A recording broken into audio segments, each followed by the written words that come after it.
Sometimes you catch yourself wondering if you'll be ready when death comes. Not just physically ready, your affairs in order, your goodbyes said, but ready in your soul, complete, whole. You sense there's still so much unfinished within you, so many fragments of yourself waiting to be gathered home. Carl Jung spent his final years contemplating this very question. How does one die not just peacefully, but wholly? What does it mean to gather all the scattered pieces of ourselves before we cross that final threshold? He knew that death wasn't just about letting go. It was about becoming complete. You've spent so many years trying to be good, trying to be right, trying to be who everyone needed you to be. You learned early to hide the parts that didn't fit. Your anger, your grief, your wild longings. You built walls inside yourself, creating rooms where certain feelings weren't allowed to enter. But those exiled parts didn't disappear. They've been waiting in the shadows of your psyche, hoping you'd finally turn to face them. Society taught you this fracturing was normal, even virtuous. Be positive. Don't dwell in darkness. Keep moving forward. But Jung saw through this collective delusion. He knew that a divided self could never find peace in life or in death. The persona, that mask we wear to please others, becomes a prison if we live in it too long. And many people do live there, growing old behind their carefully constructed facades, never daring to meet the fullness of who they are. You feel it now, don't you? That quiet ache of incompletion, the exhaustion of maintaining appearances, the loneliness of living partially. Your anxiety isn't just about daily stress. It's your soul's protest against fragmentation. Your recurring depression isn't just chemical. It's the grief of your exiled parts longing to come home. Your fear of death isn't just about ending. It's about ending before you've had the chance to become whole. Jung wrote, "The privilege of a lifetime is to become who you truly are." But he might have added, it's also the privilege of a death, because facing death wholly means facing ourselves wholly first. It means turning toward all we've denied, rejected, or tried to outrun. It means opening those locked inner rooms and welcoming back every lost piece of ourselves. Think of it like this. Your psyche is like a vast house. Some rooms are well lit and welcoming. These are the parts of yourself you're comfortable with, the traits you're happy to show the world. But there are other rooms too, aren't there? Rooms you've kept dark. Rooms where you've stored your rage, your shame, your forbidden desires. Rooms where your wounded inner child still weeps. Rooms where your wild feminine or masculine energy paces like a caged animal. Death will open all these rooms. The question is, will you open them first? Will you walk through your inner house with the lamp of consciousness, meeting each exiled aspect of yourself? Will you sit with your shadow until it reveals its gifts? Will you embrace your inner opposites until they dance rather than war? This is what Jung meant by individuation, the process of becoming psychologically whole. It's not about achieving perfection. It's about achieving completeness, including everything, denying nothing, bringing light to every corner of your being. You might be thinking, but isn't death about letting go? Yes, but you can only truly let go of what you first fully owned. You can only surrender what you first embraced. The parts of yourself you refuse to face in life will become ghosts that haunt your death. They'll be the regrets that whisper, if only, in your final hours. the unlived possibilities that cloud your last moments with grief. Jung discovered something profound in his work with dying patients. Those who had done the deep work of self-integration faced death with remarkable peace, not because they had no fear, but because they had no regrets about who they had become. They had lived in dialogue with their whole psyche, their light and shadow, their masculine and feminine, their human and divine aspects.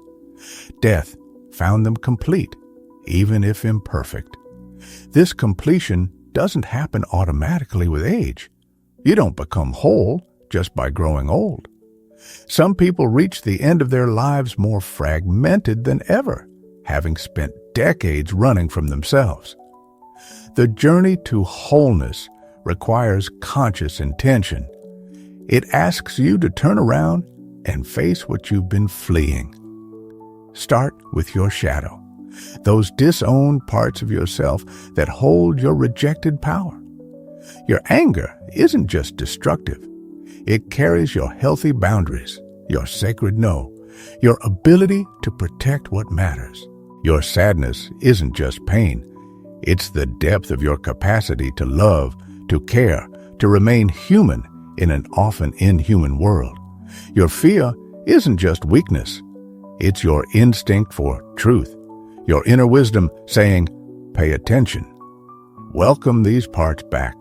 Listen to their stories. Let them teach you what you've needed to learn.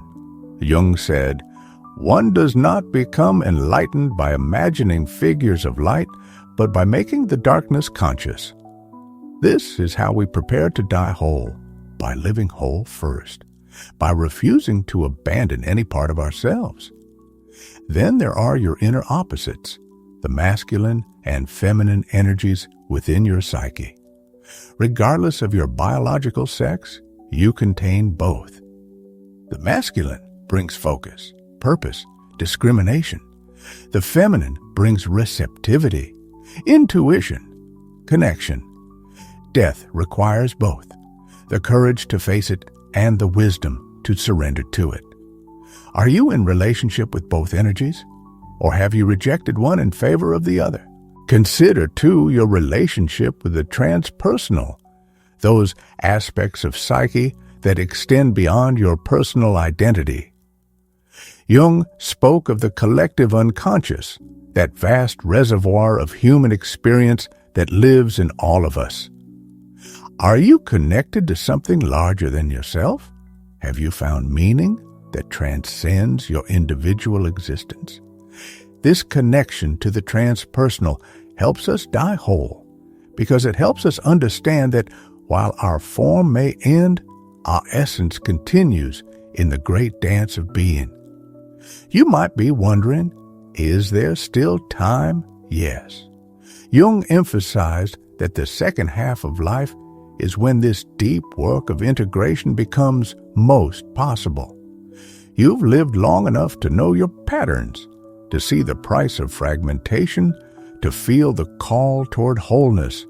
You've gathered enough wisdom to face what once seemed too frightening to face. Start now. Begin with simple awareness. Notice the parts of yourself you habitually reject, the emotions you refuse to feel, the traits you judge in others that might be your own disowned qualities. Pay attention to your dreams. They often show us what we're missing, what's trying to be included in our conscious life. Practice radical acceptance. When difficult feelings arise, don't push them away. Say, welcome to your anger, your grief, your fear. Give them space to exist. Listen to what they're trying to tell you. Every rejected emotion is a rejected piece of your wholeness. Engage in active imagination, Jung's method of dialoguing with different parts of the psyche. Write letters to your shadow. Speak with your inner child. Have conversations with your inner masculine or feminine. Let these parts of yourself have a voice. Let them tell you what they need to feel included in your wholeness. Remember, this journey isn't about achieving some perfect state of enlightenment. It's about becoming real, completely real. Jung said, "I would rather be whole than good." Wholeness includes our flaws, our wounds, our humanity. It's about gathering all of who we are into one honest, integrated being. This is how we prepare to die whole, by living whole first, by refusing to abandon any part of ourselves, by doing the patient work of inner integration, by making peace with our complexity, by loving even what we once thought was unlovable in ourselves. Then when death comes, it finds us complete, not perfect, but whole, not without fear, but without regret. We can face it with all of who we are, holding nothing back, leaving nothing unlived or unloved. We can cross that threshold as Jung did, not as fragments trying to hold themselves together, but as a gathered soul, ready for its next great adventure. Your task now is not to achieve this wholeness instantly, but to begin, to take the first step toward inner reconciliation, to open the first locked door within yourself, to welcome back the first exiled piece of your being. The journey of 1,000 miles begins with a single step. The journey to dying whole begins with a single act of radical self-acceptance. Look in the mirror tonight. See all of who you are, the light and the shadow, the strong and the vulnerable, the known and the yet to be discovered. Say to yourself, I am ready to become whole. I am ready to gather all my parts home. I am ready to live and die as my complete self. This is Jung's final teaching, that our death can only be as whole as our life, that the time to begin this journey of integration is now, that every step toward inner wholeness is a step toward dying well, that in the end, it's not about achieving perfection, but about achieving completion, about being able to say, I lived as all of who I am. I can die as all of who I am. I am ready. I am whole.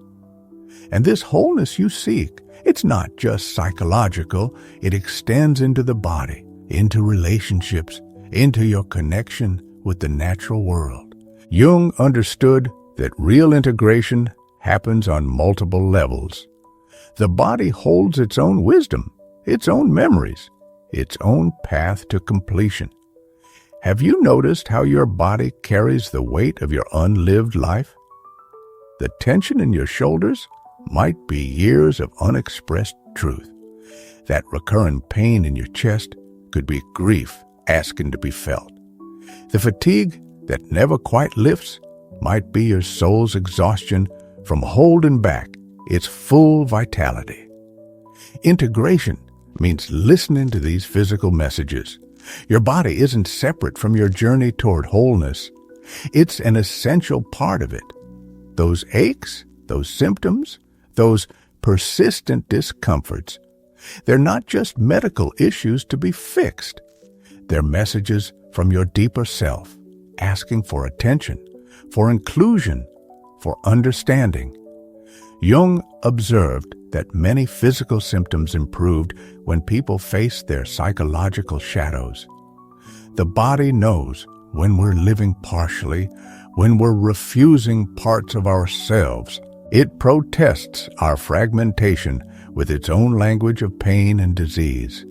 To die whole means to heal this split between psyche and soma, to bring consciousness to our embodied experience. Think about your relationship with your body. Have you treated it as a trusted ally or as a problem to be solved? Have you listened to its wisdom or tried to silence its complaints? Your body holds the truth of your lived experience. Every joy, every trauma, every moment of aliveness or shutdown. It's waiting to be included in your journey toward wholeness. Start with simple presence. Feel your feet on the ground. Notice your breath moving in and out. Where do you hold tension? Where do you feel open and flowing? Your body is always speaking to you, always guiding you toward what needs attention, what needs integration. Then there are your relationships, those mirrors of your inner world. Jung knew that we can't become whole in isolation. Our connections with others reveal our patterns, our wounds, our capacity for love and authenticity. Look at your relationships. Where do you hide? Where do you wear masks? Where do you struggle to bring your full self? The people closest to you have probably seen the parts of yourself you try to hide. They've witnessed your shadow when it slips out unconsciously. They've felt the impact of your disowned power, your unacknowledged needs, your unspoken truths. These relationships are laboratories for wholeness, opportunities to practice integration in real time. Consider, too, your relationship with the natural world. Jung spoke about the importance of reconnecting with nature's wisdom, with the rhythms and cycles that mirror our own inner processes. Nature shows us that everything belongs: the light and the dark, growth and decay, birth and death. Nothing is rejected. Nothing is wasted. Everything serves the whole. When was the last time you sat quietly in nature, letting its wisdom speak to you? When did you last feel yourself as part of the great web of life, neither separate nor special, just beautifully included in the whole? Nature can teach us how to die whole because it shows us how to live whole, in harmony with all our seasons, all our weather, all our natural cycles of expansion and contraction. This journey toward wholeness also involves facing your relationship with time. How much of your life have you spent in regret about the past or anxiety about the future? Jung observed that many people never fully inhabit their present moment because they're haunted by what was or worried about what might be. But wholeness can only be found in the now, in the immediate experience of being fully present with whatever is. Start practicing presence. Notice when you drift into past or future. Gently bring yourself back to now. This moment, this exact moment, is where integration happens. It's where you can choose to welcome all of yourself, to be honest about what you're feeling, to face what's actually here rather than what you wish was here. Remember, too, that wholeness isn't a destination. It's a dynamic process. Jung emphasized that the psyche is always moving, always evolving. There's no point at which you can say, now I'm finished, now I'm completely integrated. Instead, wholeness is about staying in conscious relationship with all aspects of yourself as they continue to unfold.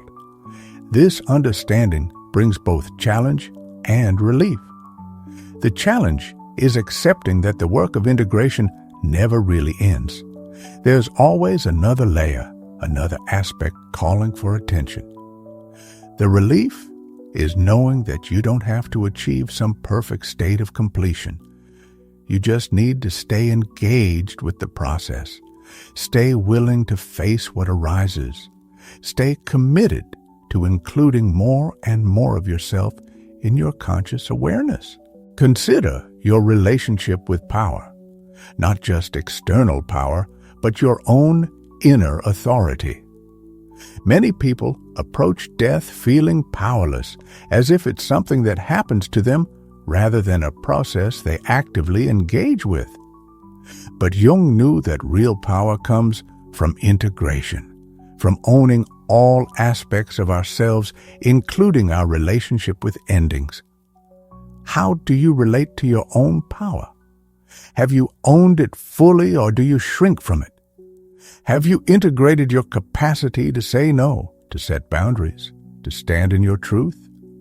Death requires us to be both powerful and surrendered.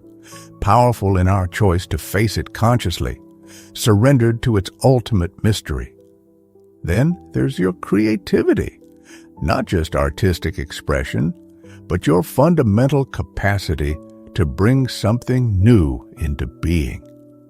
Jung saw creativity as essential to psychic health, to wholeness. Through creative acts, we externalize our inner world. We give form to the formless. We participate in the great mystery of transformation. What happens when you create something? Whether it's art, music, writing, gardening, cooking, any act that brings something new into being?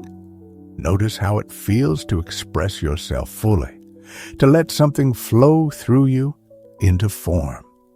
This is practice for dying whole, learning to trust the process of transformation, learning to let go of control while staying fully engaged.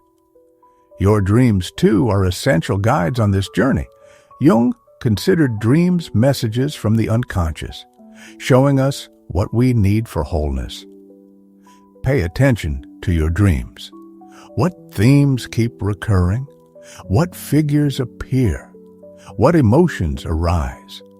Your dreams are offering pieces of yourself that want to be integrated, aspects of your psyche asking for recognition. And what about your spiritual life? Not necessarily religious belief, but your relationship with the mysterious, the transcendent, the greater than personal. Jung observed that people who had a genuine connection with something larger than themselves often face death with more peace and completeness. This doesn't mean adopting beliefs that don't feel true to you. It means exploring your own authentic relationship with the mysteries of existence. What gives your life meaning beyond the personal? What connects you to something larger than yourself? How do you understand your place in the vast unfolding of life? As you continue this journey toward wholeness, be patient with yourself. Integration happens in its own time, like the slow turning of seasons. You can't force it, but you can create conditions that support it. Regular reflection, honest self-examination, willingness to face what arises. These are the practices that prepare us to die whole. Remember, too, that this journey isn't just for your own peace. It's a gift to those around you. When you do the work of becoming whole, you give others permission to do the same. You show them it's possible to live and die with authenticity, to face both light and shadow, to embrace all of who we are. In the end, dying whole is about living whole first. It's about gathering all the scattered pieces of yourself and saying yes to all of it. Yes to your light and your shadow. Yes to your strength and your vulnerability. Yes to your certainty and your doubt. Yes to every season of your soul. This is the legacy Jung left us. Not just a theory about wholeness, but a path toward it. A path that each of us must walk in our own way, at our own pace, but always moving toward the same goal, to become fully ourselves, to gather all our parts home, to face our final threshold as complete as we can be. Begin now. Take one small step toward wholeness today. Open one locked door within yourself. Welcome back one exiled part. Listen to one message from your body.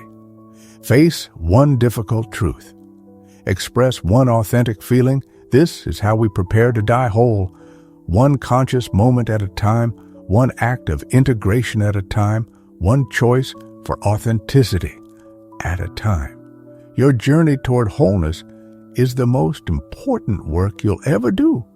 It's your preparation, not just for death, but for truly living, for being fully present in your life, fully authentic in your relationships, fully engaged with the mystery of existence. This is what Jung understood, that in preparing to die whole, we learn how to live whole. And in learning to live whole, we prepare ourselves for whatever lies beyond that final threshold. Let's talk about what this journey looks like in your daily life, because wholeness isn't just a beautiful theory. It's a lived practice.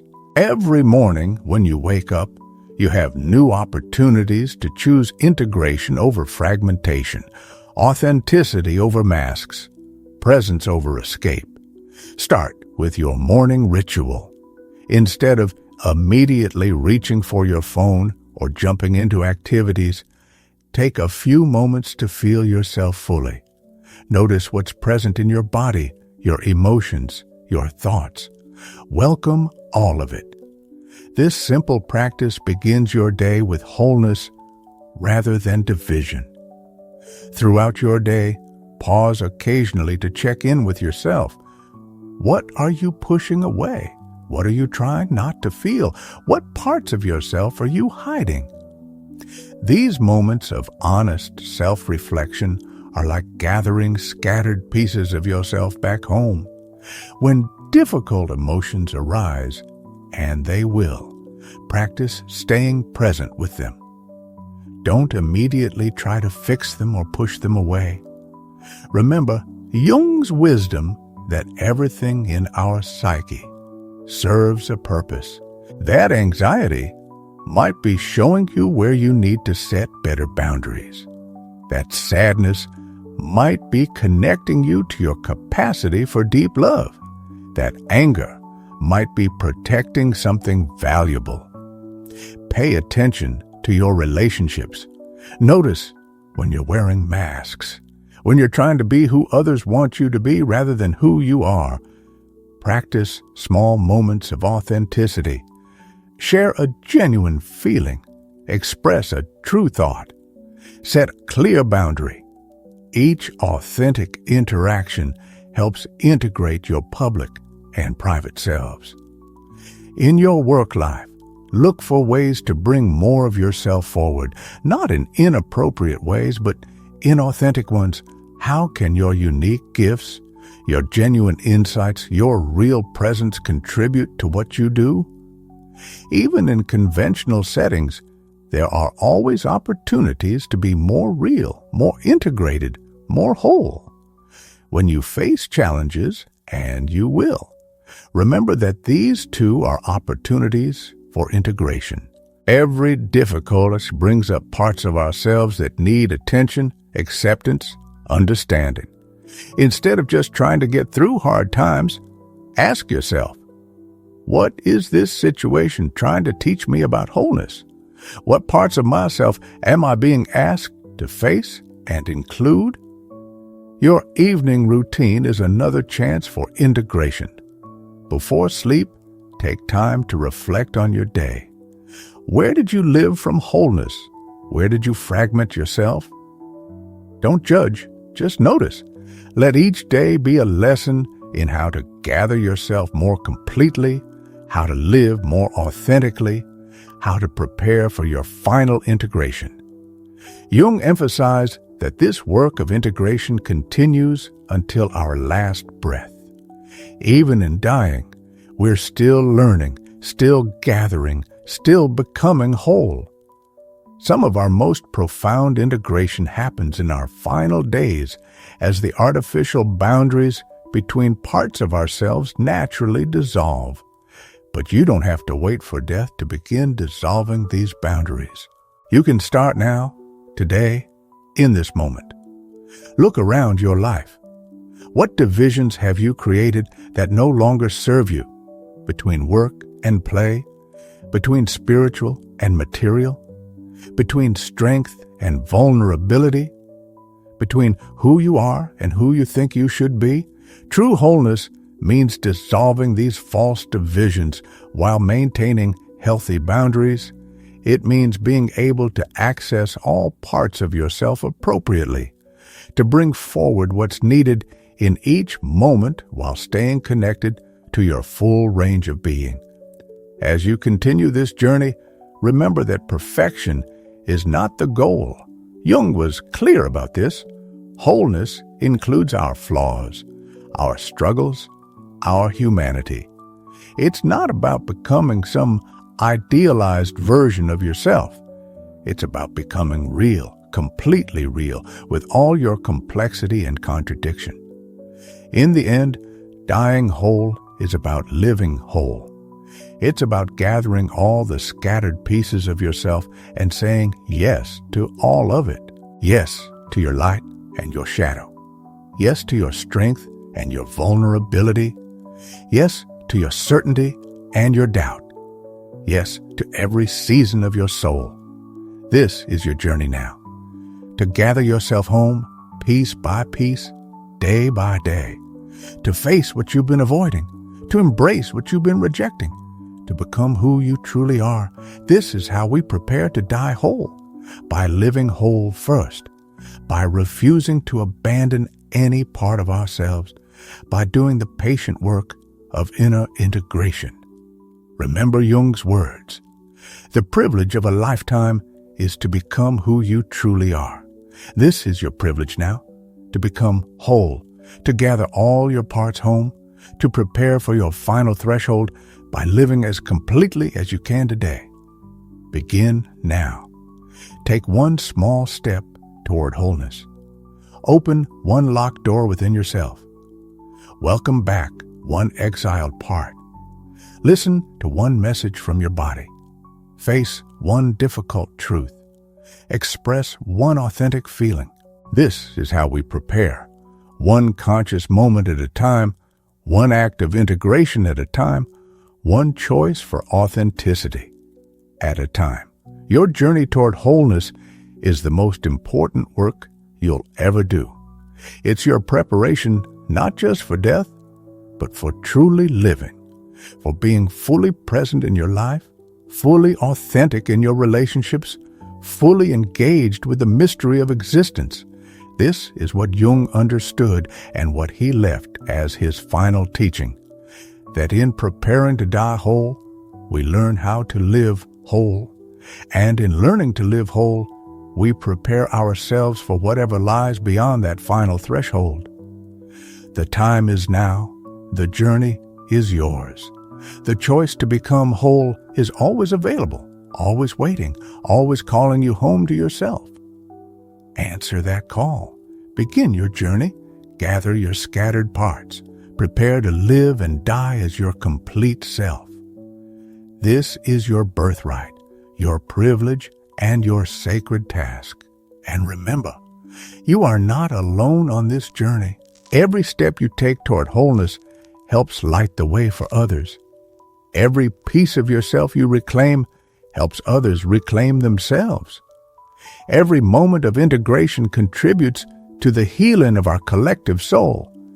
This is Jung's legacy, and now it's yours to live, to become whole, to gather yourself home, to prepare for your final threshold by living fully, authentically, completely now. Begin today. Begin now. The journey toward wholeness is waiting for you.